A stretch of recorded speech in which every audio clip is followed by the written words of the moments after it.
Salut. Coucou les copains. Aujourd'hui on va faire quelque chose de nouveau. Donc on est à Saint-Guilain pour le musée de la foire et de la mémoire.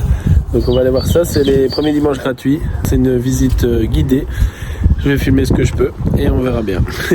Mais normalement c'est chouette, d'après les échos qu'on a reçus c'est chouette. Donc allez, venez avec nous. C'est parti. Venez avec nous. Venez avec nous.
Voilà, ici on a un petit peu l'avance donc on va attendre et à la fin de la visite il y a un petit film de 12 minutes et après un questionnaire qu'on va essayer de bien répondre aux questions.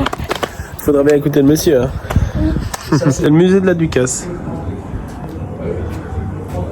Voilà, plus d'infos sur le musée. Visite libre 3 €, visite guidée 4 €, visite comptée et animée avec un spectacle 5 €.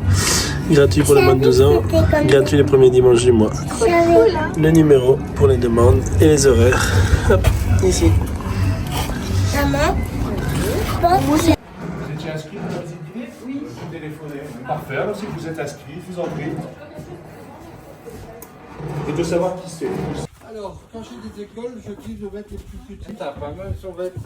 Oh, je pensais devoir prendre. En fait, une ducasse ou une kermesse, c'est une série d'activités ludiques, c'est comme la ludothèque, c'est pour s'amuser, qui reviennent chaque année, plus ou moins à la même date dans votre village ou votre ville. La date, elle ne change pas beaucoup, c'est toujours plus ou moins le même week-end, c'est une fois par an, etc. Mais c'est déjà beaucoup de choses, ça. Hein. Parce que du coup, c'est une des choses les plus importantes de la ducasse, c'est que c'est tout le temps les mêmes dates, plus ou moins. Une chose aussi qui est importante, c'est qu'on ne va jamais organiser une ducasse pour le plaisir d'organiser une ducasse. C'est-à-dire qu'en général, il y a une autre fête à côté. Il y a un événement plus important et on organise une fête foraine. Il y a une fête foraine qui vient se prêter dessus. On va construire des églises pendant une grande période dans l'histoire. Donc chaque village, dans chaque ville, parfois même dans chaque quartier, on a une église. Il paraît que c'est au 8e siècle. Il y a un pic de construction d'églises et puis ça redescend. Maintenant, on en fait de moins en moins. Le problème d'une église, c'est que c'est pas comme une maison. Il suffit pas de mettre des murs, un toit, une porte. Et puis je vais voir un de ces messieurs, je leur dis dimanche, vous faites la messe. Non, l'église, elle doit être sacralisée. On va la dédier à un saint en particulier. Saint-Nicolas, Saint-Jean, Saint-Patrick, Saint-Guilain. Ouais, ils ont triché, ils ont mis Saint-Martin. C'est triché. Et donc, ça, on va organiser une messe. On fait une messe pour dédier l'église à un saint patron. La messe, elle est suivie d'une procession. Elle est suivie d'un repas avec les autorités communales, les gens importants de la ville. Et ça, on va faire ça chaque année. On fait l'anniversaire de l'église chaque année. Votre église a 100 ans, 200, 201, etc. Et ça, c'est une journée spéciale qu'on appelle la journée de dédicace. Mais le mot important, le carrousel, le manège. Ouais, une. Toi non, t'as pas, tu n'as pas. Oh, je plaisante. Le manège, plus important, une espèce de trinité comme ça. La pêche au canard, super. Et pour les plus grands, le tir. Pour moi, c'est une trinité, c'est le plus important. Ça ressemble à ça. C'est un modèle réduit. Hein. Un axe, je vais prendre un arbre encore, hein, éviter le sapin, mais bon. On prend un arbre, ça s'ouvre comme un parapluie, ça existe encore les parapluies? oui. Ouais, toi qui m'as dit oui. Tu sais que dans les parapluies, il y a des baleines? Ah oui. Ah non. Ah. La tige en fer qu'on se prend dans l'œil quand on l'ouvre. Ouais, ça c'est une baleine. Et à chaque baleine du parapluie, je vais faire prendre un sujet de manège. Et une fois que tout est bien installé, on tourne et ça tourne. Ok? À part que ici, ils ont mis de la volaille, des canards et des poules. Et dans la vraie vie, je vais utiliser des chevaux pour les hommes et des chaises pour les dames. Tout le monde reçoit une baguette comme ça.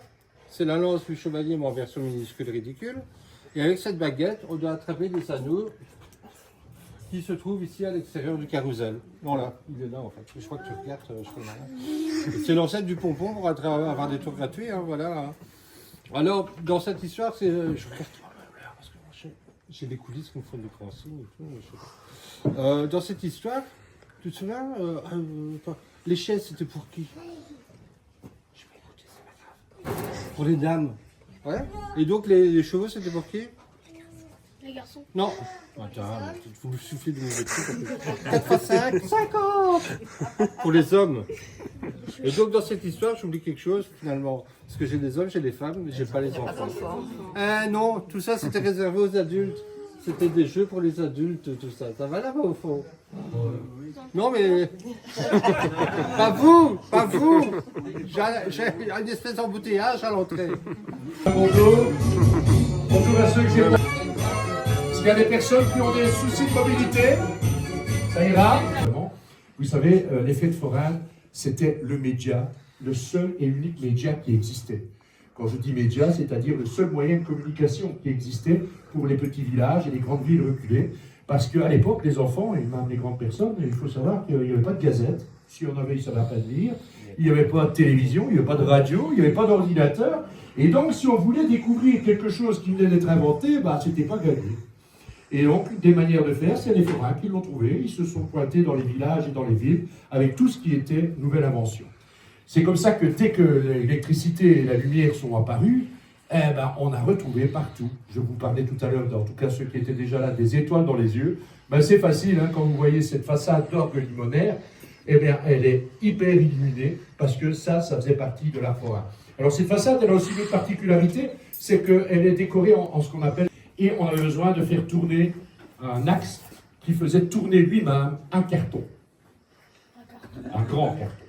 Voilà. Un œil de barbarie. Ouais, lui, c'est pas tout à fait de barbarie, mais c'est la même origine. Les orgues de barbarie sont plutôt ici, ils sont plus petits.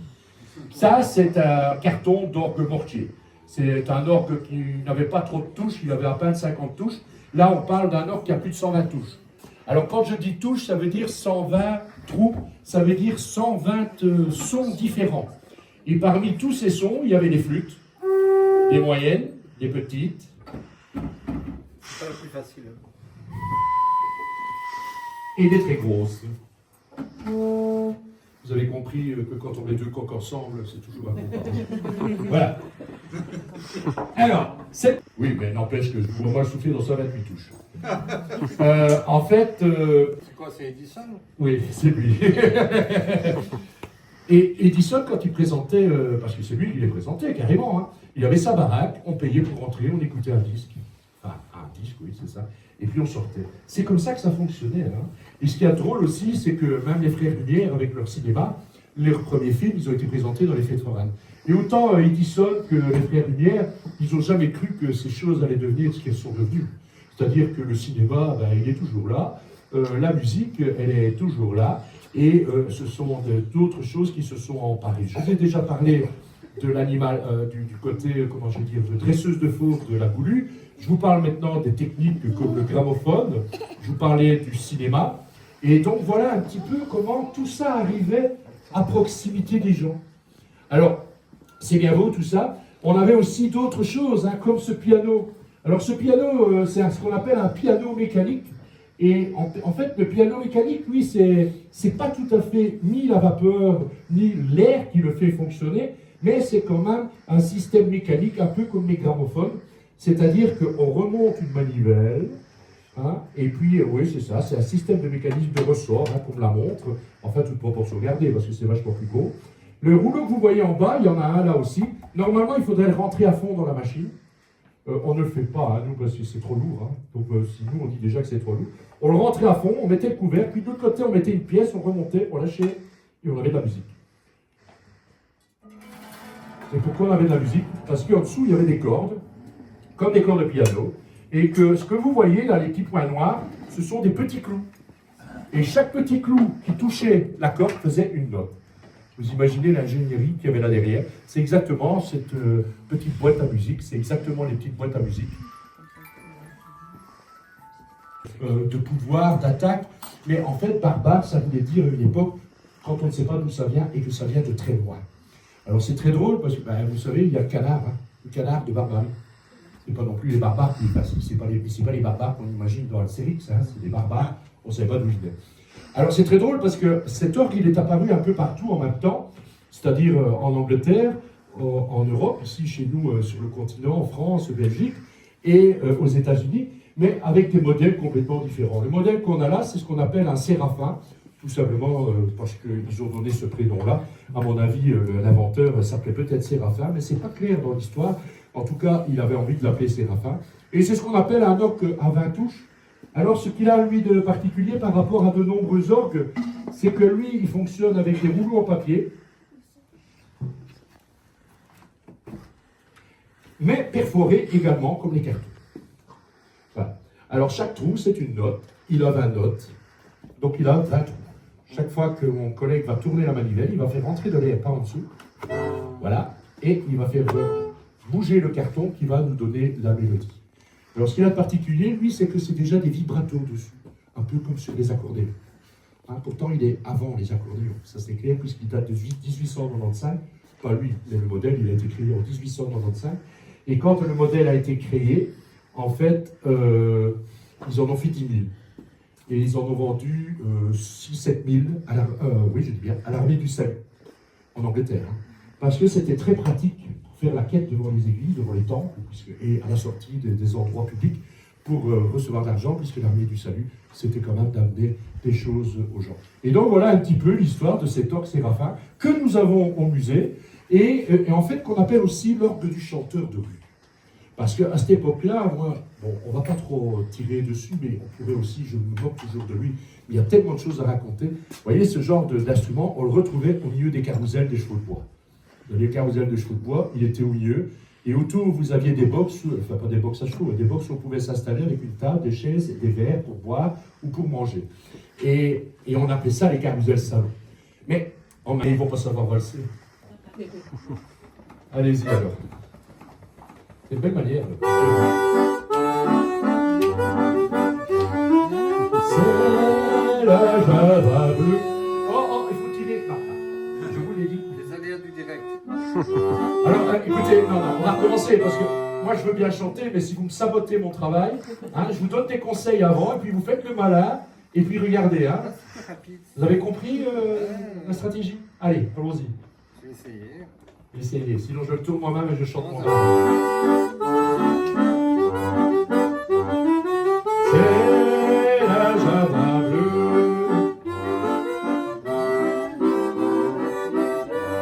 Oui, c'est bien.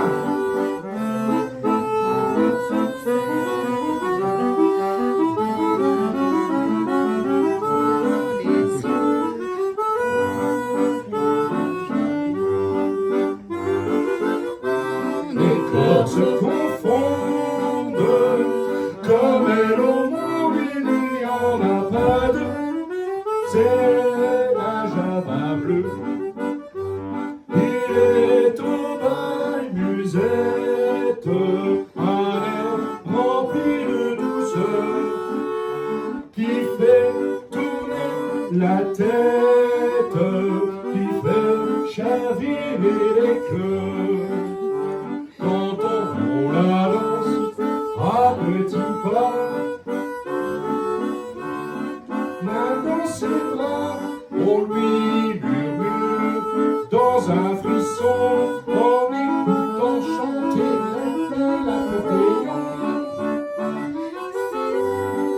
la Java bleue.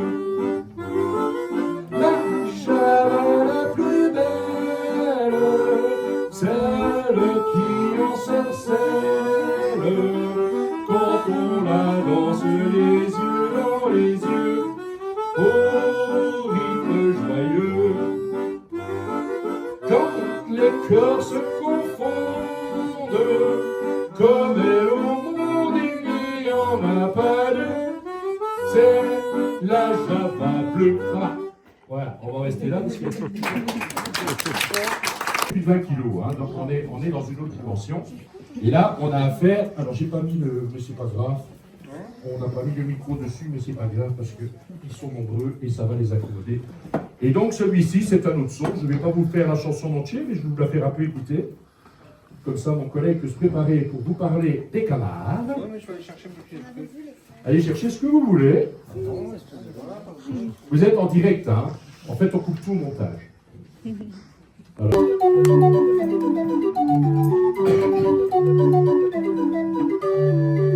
Voici le printemps, la douceur du temps nous fait des avances. Partez mes enfants, vous avez 20 ans, partez en vacances. Coupez les fragiles sur l'onde tranquille, la barque docile au bras des amants. Des pêches guinguettes, des filles bien faites, il y a des chansonnettes et il y a du vin blanc, le petit vin blanc qu'on boit sous les tonnelles quand les filles sont belles du côté de nos gens. Et puis de temps en temps, un air de vieille romance semble donner la cadence pour fauter dans les bois, dans les prés du côté de nos gens. Et voilà. Des voyages jusqu'au moment où on ne peut plus voyager, c'est le dernier qui prenait tout. Et évidemment, les autres trouvaient ça à mourir de rire. Parce qu'on a eu aussi, c'est dans les ancêtres des Luna Park, on voit, il y avait des électryseurs. L'électryseur, c'est formidable, c'est bon pour la santé, un coup de fouet, tout ce qu'on veut. C'est une boîte en bois, il y a différentes tailles, avec une batterie dedans. Et 2 poignées et une fente pour mettre un jeton. Quand on a mis le jeton et qu'on touche le poignet, on avait un petit choc électrique. Alors il y en avait des plus rigolos aussi. C'était on tenait la poignée et il y en avait une autre qu'on devait tourner. Et en tournant, on augmentait l'intensité. Et à un moment, voilà, il y a l'aspect rigolo. Je racontais ça il n'y a pas longtemps à une dame qui habite pas loin, ici sur Saint-Guilain, mais qui est d'origine mexicaine. Elle me dit, vous savez, au Mexique, ils jouent encore avec ça, mais avec des batteries de voiture et un potentiomètre. D'ailleurs, on tenait des tiges et on monte. Je dis, moi, je fais un, madame. Moi, je fais un, je sais pas vous. Et puis, on monte et quand on lâche, on marque les points, quoi. Alors, je dis, madame, vous savez, moi, je suis pas raciste. Mais quand je vois un petit peu les Mexicains dans les films et tout, je le faisais bien avant. J'imagine avec la fumée qui sort des oreilles et tout, elle me regarde, si, très macho, très macho. Alors on va continuer comme ça, puis bien vous montrer plein de choses. On dans des morceaux de bois, avec lui mettre des crochets et tout. C'était pas terrible, ça marchait pas bien. Heureusement pour lui, dans les magasins, on va commencer à vendre des canards qui ressemblent à ceux-ci, pour mettre dans les bains des bébés. Lui, il va en acheter tout plein. Il s'amuse à les faire fondre pour mettre une tige en fer, pour qu'on puisse les attraper, un morceau de liège en dessous pour que le canard flotte mieux, et un morceau de plomb pour que le canard flotte droit. Il met ça sur des bassines, on commence à pêcher les canards. Et c'est un monsieur de Quevaucan un petit peu plus loin qui va mettre une pompe de machine à laver pour faire bouger l'eau sur les bassines. Est-ce que j'ai l'inventeur de la pêche au canard à Saint-Guilain? Pendant longtemps, je pensais que c'était des histoires. Jusqu'à avant Covid, j'ai une dame qui vient me voir, une Parisienne, 88 ans, ancienne foraine. Je lui raconte mon histoire, je lui parle de mes doutes sur M. Marcil. Elle me dit, ben non, on a très bien connu M. Marcil, c'était un sale type. Mais ses enfants étaient sympas. Et il nous a amené la pêche au canard. Je fais, c'est bon madame, là vous faites ma décade, vous venez de me confirmer qu'un Saint-Guilénois a inventé la pêche au canard. C'est bon, je prends. Voilà mon histoire de canard. Je sais pas. Professeur Paul Wagner. Le professeur Paul Wagner a sa fille Magda, le théâtre des puces. Et Magda, en fait, elle s'appelle Madeleine. Et Madeleine, elle a légué le théâtre des puces au fondateur du musée. Et Madeleine, de surcroît, elle est toujours parmi nous. Madeleine, elle est née en 1934 et elle va donc avoir 91 ans, 91 ans cette année, hein, au mois d'avril. Voilà, on la connaît bien, Madeleine, puisque moi je la côtoie quand même un petit peu. Et puis surtout, quand elle a légué au fondateur du musée tout le théâtre des puces, elle a également légué la roulotte que vous avez découvert en arrivant. Hein, et elle a légué aussi des photos de Robert Doisneau, qui avait pris ces photos à la Foire du Trône, je vous en parlais tout à l'heure, en 1947. Alors, c'est quoi les puces? Eh bien, les puces, c'est des parasites, hein. C'est comme les poux, c'est des petites bestioles qui gratouillent pas mal. Alors, il y a les puces des chiens et des chats, ça on les connaît encore aujourd'hui, mais il y a aussi les puces humaines. Et Madeleine, son papa, hein, on dit qui lui, comment je vais dire, avait rêvé d'être dompteur, comme il dit, il a dressé des puces humaines. Alors, j'ai mis un peu l'accoutrement du professeur, c'est-à-dire sa petite visière, les lumières et son appareil, mais pourquoi il travaillait avec beaucoup de lumière? Eh bien parce que les puces c'est tout petit. Et je peux vous assurer qu'à l'époque, si vous aviez été aussi nombreux, vous auriez dû assister à son spectacle en au moins 2 ou 3 groupes différents. Puisque son spectacle se passait dans ce genre de baraque. Cette baraque, c'est vraiment sa baraque à l'échelle 1/10 qu'on a reproduit d'après des photos et d'après les infos de Madeleine. On entrait d'un côté dans cette baraque, et puis quand on arrivait au milieu de cette baraque, on découvrait cet espace. Alors, il y avait bien sûr les places assises, il y avait les places debout, et puis la table était un peu plus en avant, et il y avait beaucoup de lumière, parce que la table, c'était la scène. Et la scène, en fait, c'était une table avec un papier blanc dessus et énormément d'éclairage. Et tout simplement pour que tout le monde puisse voir un maximum. C'est un spectacle qui durait entre 10 et 12 minutes, 15 minutes maximum. Hein, soyons clairs. C'est ce qu'on appelle, ces baraques, les entresorts. Les entresorts, c'est vraiment une histoire dans le milieu forain, puisque ce sont tous les spectacles itinérants ou toutes les découvertes dont on vous parle depuis tout à l'heure, que ce soit le gramophone, que ce soit même le scaphandrier, pour aller voir le scaphandrier, on rentrait dans un entresort. C'est-à-dire qu'on rentrait d'un côté, on sortait de l'autre. Le principe, c'était ça. C'était de faire des choses qui allaient très vite pour qu'un maximum de gens puissent y assister, mais dans un maximum de confort.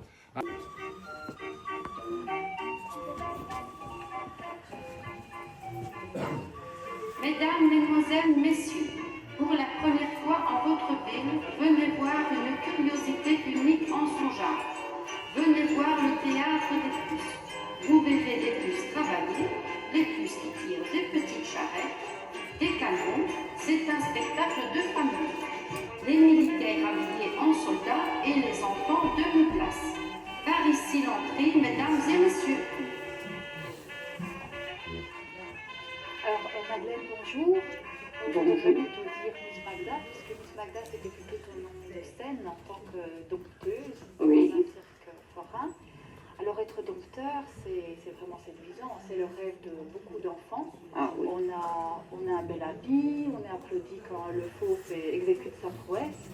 Mais toi, tu étais plutôt dompteuse dans un cirque un peu spécial. Oui. Lequel? Le cirque des puces. Oui, mon père, c'est lui qui a commencé et à 12 ans, donc je commençais déjà l'apprentissage des puces. Et alors ton papa avait eu cette idée comme ça pour évidemment se débrouiller dans la vie? Non, il voulait toujours être dompteur. Mais ça ne s'est pas fait, donc il a été dompteur d'une plus petite bête, une puce. Ah oui. Et donc toi, à 12 ans, tu as repris le travail Ah oui, vu que à ce moment-là, il n'avait pas de locomotion comme maintenant, il devait aller à les adjudications, chercher des places, tout ça, et moi j'avais 12 ans, je me suis mis. Voilà. Alors, dans ce cirque un peu spécial, on a des fauves assez petits, des puces. Oui. Les puces. Alors, elles étaient réellement là ou vous travaillez avec des illusions, avec des fils? Elles étaient là, les puces? Ah, bien sûr. Et ce n'est pas une illusion, ce sont des vraies puces humaines qui vont sur les personnes et il faut les nourrir. Alors, ce cirque... Ce sont des petites charrettes tirées ici par une puce. Ici, c'est le corbillard, 3 puces pour tirer, parce qu'il est plus lourd. Le carrosse, un canon tiré par 2 puces, l'échelle de pompier, toujours tiré par plusieurs puces, et ici une locomotive, encore un petit char, Et les puces travaillaient donc, mais il fallait leur donner à manger. Et 2 fois par jour, donc avant qu'on ouvrait le théâtre des puces, il fallait leur donner à manger sur le bras. Qui vivent sur le corps humain, mais comment vous faites la sélection et est-ce que vous avez des fournisseurs qui apportent ces puces? Comment vous les trouvez? Ah, on mettait à ce moment-là, donc en francs, j'achète les puces 10 francs pièce, mais on avait quand même du mal d'en avoir, mais on venait nous en apporter, on payait bien. Que maintenant, pour en trouver, je pense que ça serait beaucoup plus difficile. Et alors, quand on vous a Elle bouger dedans, elle n'était pas blessée du tout et elle ne pouvait pas se sauver. Donc les puces n'étaient pas en liberté, elles avaient une laisse autour du cou finalement. Ah Et oui, après on procédait au numéro. Et chaque puce avait son numéro, chaque artiste son rôle.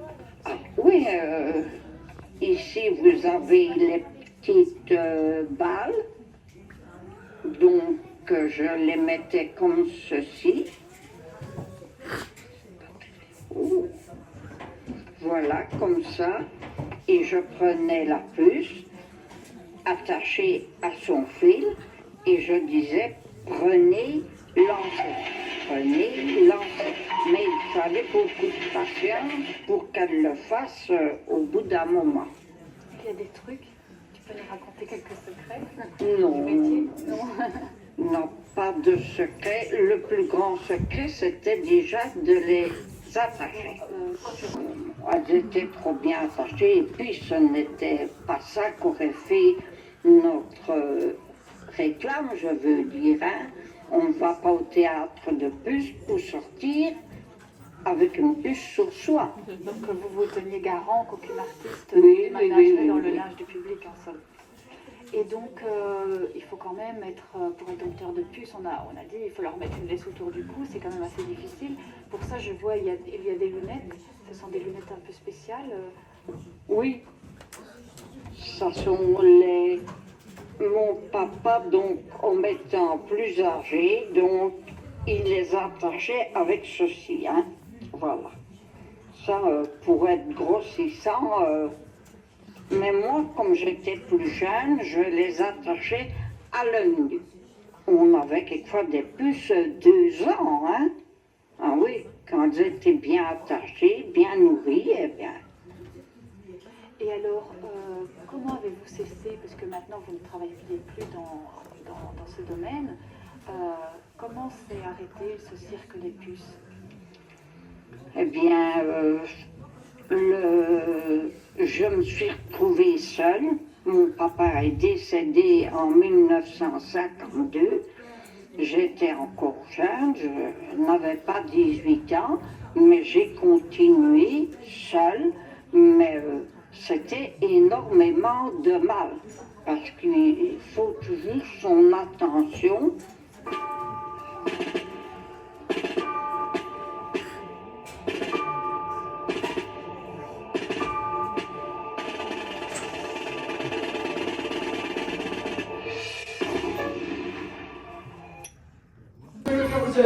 Par contre, écartez-vous bien de la plateforme, car ce n'est pas une plateforme habituelle, et vous pourriez être... En plus, on doit tourner autour, donc ici, je vais vous demander de soit aller là où il y a plus de largeur. Merci. Ici, pareil, voilà. Attention au départ. On reste bien assis tout au long de la course. Voilà, merci. Écartez-vous bien de la plateforme. Attention au départ. Voilà, voilà. Tiana. Tiana. En route. Oh, restez bien assis tout au long de la course.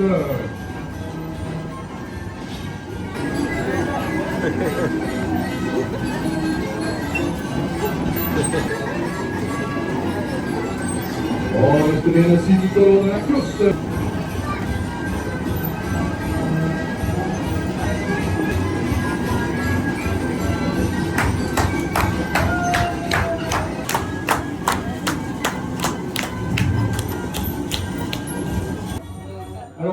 inviter le public qui est installé à descendre pour éventuellement laisser leur place. Restez bien assis tout au long de la course. Hein.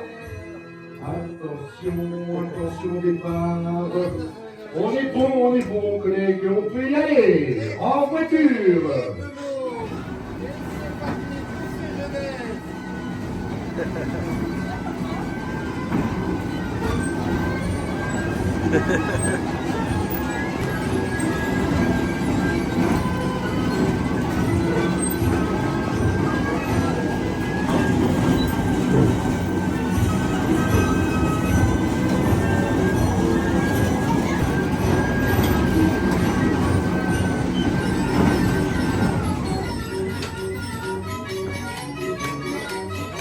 Des entresorts, eh bien, les entresorts, par exemple, je cherche dans mes poches, je dois avoir un petit foulard, et donc l'histoire des magiciens, c'est simplement de faire croire que des choses qui existent n'existent pas, et des choses qui n'existent pas existent, et donc je vous montre mon petit foulard. J'ai l'habitude aussi de remonter les manches, parce que tout le monde croit toujours, en plus il fait chaud, ça tombe bien, tout le monde croit toujours qu'on fait des choses avec nos manches.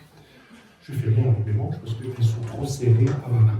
Et donc l'idée, c'est de faire disparaître ce tout petit foulard sans que vous ne vous rendiez compte de comment on faisait. C'est ça l'art de la magie, c'est l'art de tromper le public et de faire croire que des choses qui existent n'existent pas, et des choses qui n'existent pas existent. Alors pour ça, je le mets vraiment le plus loin possible dans ma main, et encore là, il faut qu'on le voit plus, il faut vraiment qu'on le voit. Voilà, là. Comme ça, on ne le voit plus. Hocus pocus passe, monsieur Patoche veut que le petit foulard disparaisse. Wow. Et voilà, oui, on peut. Alors, c'est facile de faire...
Il y a déjà quelques temps.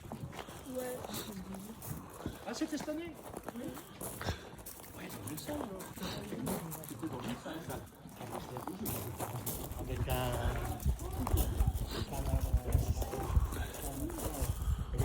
60. Sûr. T'as vu? Ouais. Et donc ici, vous découvrez une baraque à caution. C'est beau, hein? 50, 60, 70, Ouais. Voilà.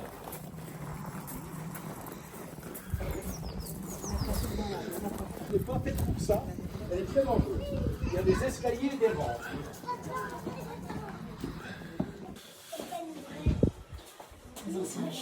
Ouais. Les gars, t'es Alors ça, c'était une loterie aussi. Et des loups de tombola. trop fort. C'est du tir, ça, non? C'est un tir. Ouais. On dirait, hein. Et si tu touchais les bonhommes au-dessus, tu faisais tomber le truc. Ouais, c'est ça. Si je touchais ça. Ouais. C'est bien fait, hein.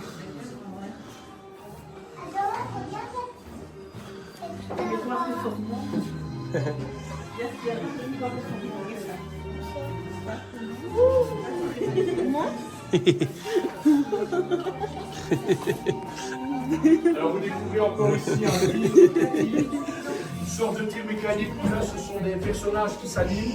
Et là, c'est un tir motorisé. Et alors ici, c'est ce qu'on appelait un jeu de temps. Vraiment non plus, dans 5 ans, je suis pas fait, hein, parfois. C'est vieux, ça. C'est la carabine, sont tous dans les petites salles. C'est à Bruxelles.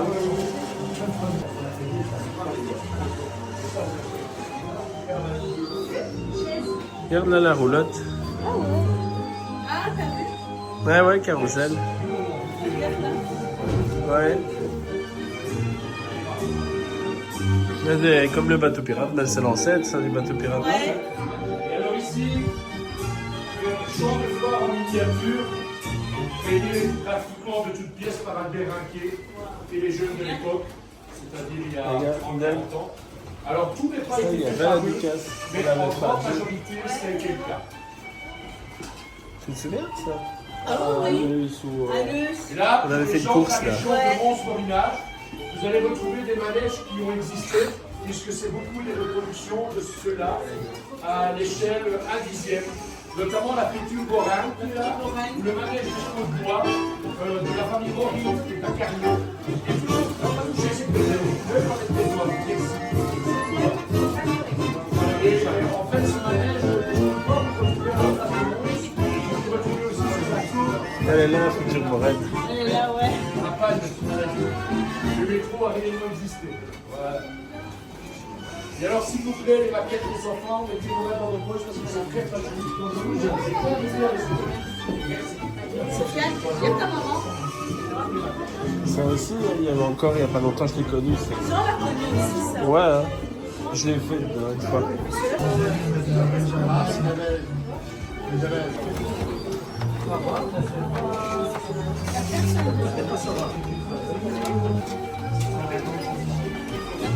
C'est beau, hein.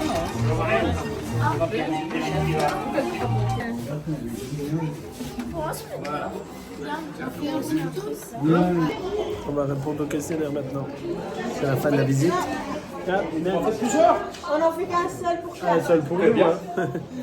Ah, bah, toi, vous êtes soumis. améliorer le service. Vous voulez simplement remettre Pour votre visite au musée de la foi de notre buvet. de Saint-Guélin. Votre avis nous permettra de prendre l'expérience d'une future guidée ou Guidé. Guidé. On espère que vous avez passé quand même un bon moment. quelle est votre appréciation générale par rapport à cette visite? Parfait, moi. Et toi, Boubou? Parfait, hein. Si votre appréciation est mitigée ou négative, précisez. On n'a rien à Bon, dire. non, ouais, franchement, c'est magnifique. Quelle a été votre première impression en entrant dans la grande salle? Waouh, c'est impressionnant, intéressant. Oui, mais par contre, ça J'ai envie d'en savoir plus. Quelle Voilà, ben déception. voilà, je vous le donne, vous en donnez. Moi, c'est impressionnant, moi. Impressionnant, on peut en mettre plusieurs, hein, je suppose. Ouais, bah ouais. Impressionnant. Bah, les J'ai trois envie d'en premiers. savoir plus. Ouais, voilà. Ah, il y a encore derrière. Hein. Je pourrais le faire. Quel aspect souhaiteriez-vous voir amélioré? L'indication du musée, la guidance. Baudou. Alors on a Oh, il y a une grande tête, Boubou. Tiens. Ouh, une tête de conne. Boubou. Et toi, Sofiane? Faut que tu recules, on ne te voit pas complet. sauf. Une petite Boubou. Un extraterrestre. Recule. Regarde-moi mes bras. Une grande tête de bobo. Regarde-moi, maman. Mes bras. Moi? Mes bras. Elle a d'autres copains. À moi. Tu viens donner à monsieur?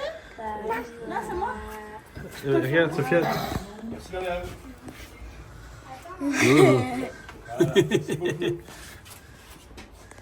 Bon, on va faire un tour dans le musée. Ok. Profitez pour prendre 2-3 petites photos. Un saut. Ouais.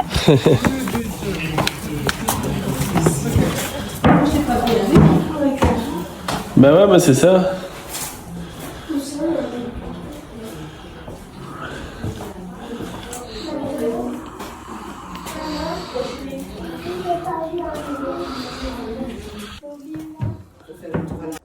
Caché sur ordre des autorités, oserez-vous? Et hop, c'est un miroir. C'est bien fait ça. Ah ouais, c'est le genre de truc qu'il faisait. Hein. C'est ça qu'elle est là. Ah, Boubou. C'est comment expliquer les T'es belle. Ah, c'est les géants de Saint-Guélin. Je croyais que c'était les géants de Messine, moi. Toi aussi? Les gars, c'est un des premiers autoscooters. Bah ouais, t'as vu? Ouais. Une photo? Boubou, regarde-moi. Regarde un papa. Allez, fais une belle photo. Vidéo en même temps.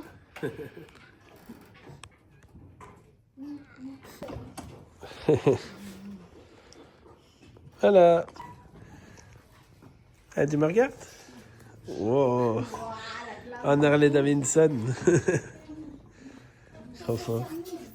Et regarde, c'est la pêche au canard qu'il a parlé là du début, dans la sciure de bois. T'as vu? Terrible. Hein. Bah ouais. Et regarde, c'est Donald là. Ouais. C'est bien fait, hein?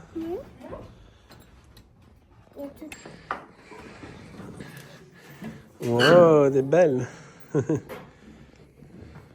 Et t'as vu le téléphone ici? Ouais. Allez. Ben c'est bien, on va y aller maintenant. C'est en contact, visite. Voilà, donc la visite du musée est terminée. En tout cas, c'était vraiment génial. C'était super intéressant. Super bien. Vraiment. C'était immersif. C'était super. Je me suis bien, j'ai bien joué. Tu t'es bien amusé. C'était bien, hein? Ah génial, j'ai bien aimé le fait qu'il ait parlé donc des religions, Ouais. de la foire, de l'histoire de de la foire, de l'histoire de chaque petite comment ça s'appelle encore, de chaque petite Anecdote. anecdote. Je vais vous dire un aussi. autre truc. C'était super Ouais, intéressant. Je vais vous dire un Puis, autre truc. quelque chose qui est chouette aussi, c'est par rapport à tout ça, c'est que nous, notre histoire à nous, donc de la pucelette de la Pentecôte, revient. Donc c'est génial, je trouve ça super intéressant. Vraiment bravo. Ouais, c'était bien, hein? J'ai bien joué du caractère. Et toi, So, un petit mot? Oui, j'adore et vraiment 10 sur 10. Hein. Voilà. Moi, j'ai vraiment adoré aussi. Et la petite note d'humour qu'ils mettent et tout, c'est vraiment chouette. Et la note du Ouais, les interactions. les petites puces, hein, quand ils expliquent l'histoire des Ouais, puces. c'était vraiment, super. c'était vraiment génial. Super, Voilà, franchement. donc on vous le vous recommande. invite à venir, vraiment. Voilà, nous on a passé une super après-midi. Ici, on va se dire à bientôt pour un nouveau vlog. N'hésitez pas à la liker et partager. À Très bientôt. vite, on vous fait d'énormes gros bisous. Et mettez un j'aime. Et mettez un j'aime. Des bisous. Des bisous, à bientôt.